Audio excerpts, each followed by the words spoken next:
There, everybody, and today I'm here to review Finestkind. So I never thought I'd see this movie, but I saw this movie for various obvious reasons. Jenna Ortega. So this movie stars Ben Foster, Toby Wise, Jenna Ortega, and Tommy Lee Jones, and it's about these two brothers who are destined to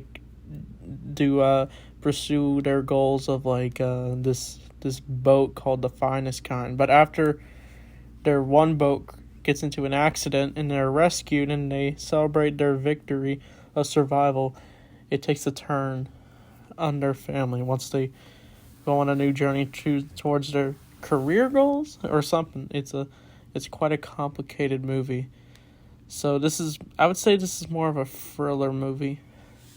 And I gotta say, this movie was kind of disappointing. I don't know, it was alright. I didn't think it was anything spectacular. But, I feel like what really drives this movie was Jenna Ortega in this movie. She meets our protagonist. His name is Charlie. And he wants to live his life on the boat. Be a fisherman, basically. But his dad wants him to be a lawyer. But that's where he meets this girl named Mabel, who's friends with his group of friends who go on the boat or something, and they start to form a relationship. And I gotta say, the relationship is quite cutesy, and there's a few make-out scenes, and they're both discussing their future goals. Mabel's trying to get into, a community college, and they're both discussing it, but they can't really see each other too often because they go on a new ship after Tommy Lee Jones's character offers them a new boat. That's where they meet the boat, Finestkind. And they go on a journey with this said boat. And they're just doing their thing. They're fishing. They're collecting crabs and stuff. But once they return after a huge, I think it was a storm or something. Once they get home, they're kind of just relaxing.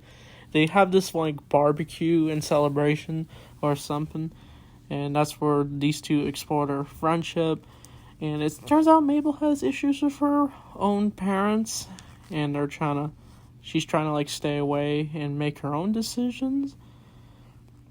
But as this is going on, things take a turn for our characters once they decide to resort to drug dealing because they have to pay a fee to keep the Finestkind from getting taken away, and so that's what they do. But doing drug deals is taking a turn at their family, and these two brother characters, Charlie and the other guy. I'm sorry, I'm not good with names. They sort the violence with these drug dealers, and it leads to Mabel getting hurt because of this whole thing. But it all changes when Tommy Lee Jones's character ends up shooting one of the drug dealers, and he ends up dying. And he gives this life lesson about how you live, you die, but it's in the middle that counts. So that's honestly a good lesson if you really think about it.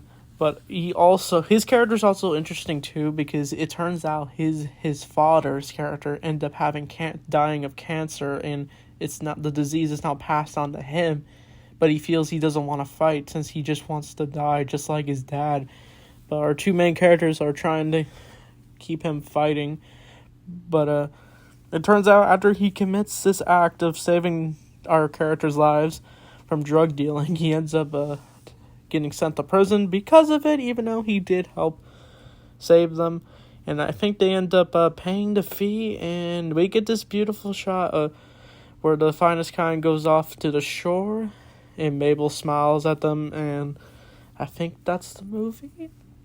So yeah, this was a 2-hour movie. It was kind of boring to watch. It was a bit hard to follow for me, maybe because, I don't know, I'm not really into, I don't think I would be able to see a movie like this, and yeah, the movie didn't do that well, and it was on Paramount Plus at least, and I only watched this because of Jenna, but I might as well just talk about Jenna in this movie. Yeah, she was good.